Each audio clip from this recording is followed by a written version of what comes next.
उर्दू के मारूफ नाक़िद शम्सुर रहमान फारूकी का इंतकाल हो गया है। उन्होंने इलाहाबाद में आखिरी सांस ली। वो पिछले कुछ हफ्तों से बीमार थे।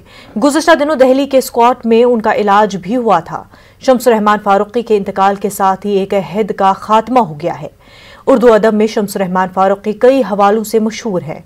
वो नाक़िद के साथ साथ शायर, अफसाना निगार और मुहक्किक भी थे। उन्होंने अपने तवील अदबी जिंदगी में 3 दर्जन से ज्यादा किताबें तसनीफ की। अदबी खिदमात के एतराफ में शम्सुर रहमान फारूकी को पद्मश्री, सरस्वती सम्मान और साहित्य अकेडमी एजाज से भी नवाजा गया।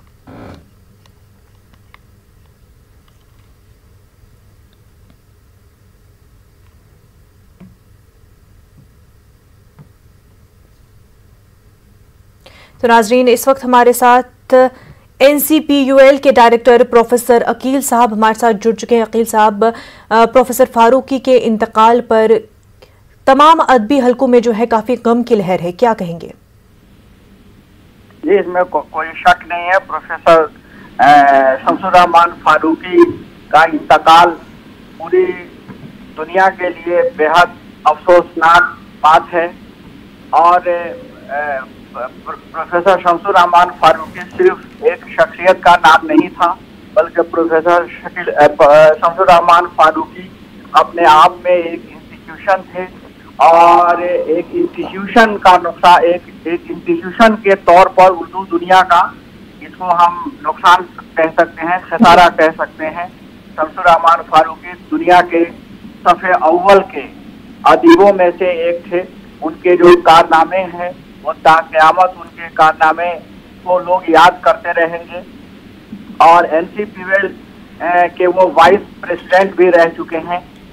शम्सुर रहमान फारूकी, जब उनके ज़माने में NCPUL में काफ़ी ज़्यादा काम हुआ है, बहुत ईमानदारी से सब कुछ काम होता था यहाँ पे। उन्होंने बेशुमार किताबें लिखी हैं और ख़ास तौर पे दास्तानों पे उनका जो काम है वो काबिल तारीफ़ है। शेर शोर अंगेज के हवाले से भी क़यामत दुनिया उनको याद रखेगी। मुझे बेहद अफसोस है कि इतने बड़े आलिम फाजिल आज इस दुनिया में नहीं रहे, आप इस दुनिया से रुखसत हो गए। मुझे बेहद अफसोस है इस बात का। बिल्कुल, NCPUL जो है लगातार उर्दू के फ़रोग़ के लिए काम करती है और प्रोफेसर फारूकी के इंतकाल से कितना बड़ा नुकसान है? बहुत बड़ा नुकसान है। हमने प्रोफेसर फारूकी को अभी कुछ ही दिनों पहले, 10-15 दिन पहले उनको कांटेक्ट किया था, उनसे बातचीत हुई थी। वो उस वक्त दिल्ली में थे।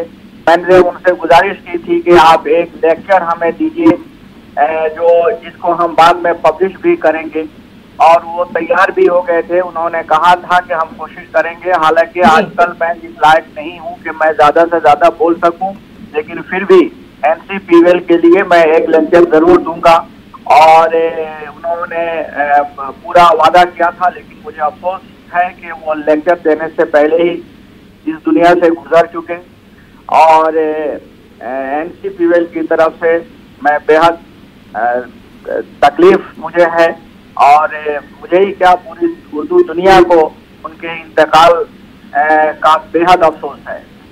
बिल्कुल प्रोफेसर अकील साहब, और आज के दौर में ख़ास तौर से उर्दू ज़बान के फ़रोग़ के लिए प्रोफेसर फारूकी जैसे इंसानों की कितनी ज़रूरत है?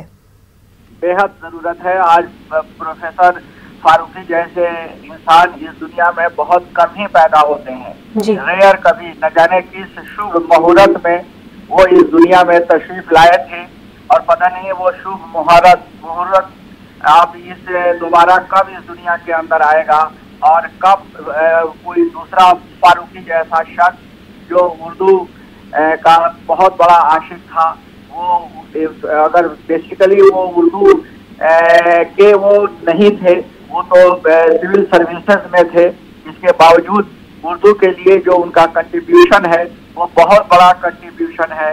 हर शख्स यही समझता है कि वो उर्दू के ही उर्दू प्रोफेशन में थे, लेकिन उर्दू के ना वो उस्ताद थे ना प्रोफेसर थे, वो कुछ भी नहीं थे। लेकिन फिर भी उर्दू के लिए जो उन्होंने काम किया है, उर्दू के तमाम प्रोफेसर के कामों को अगर एक तरफ कर दीजिए तो प्रोफेसर शम्सुर रहमान फारूकी का जो काम है वो भारी पड़ेगा। बिल्कुल बिल्कुल। और कितना अहम है कि अभी के जो नौजवान है वो जो प्रोफेसर फारूकी है उनको काम को समझे और उसको आगे बढ़ाए?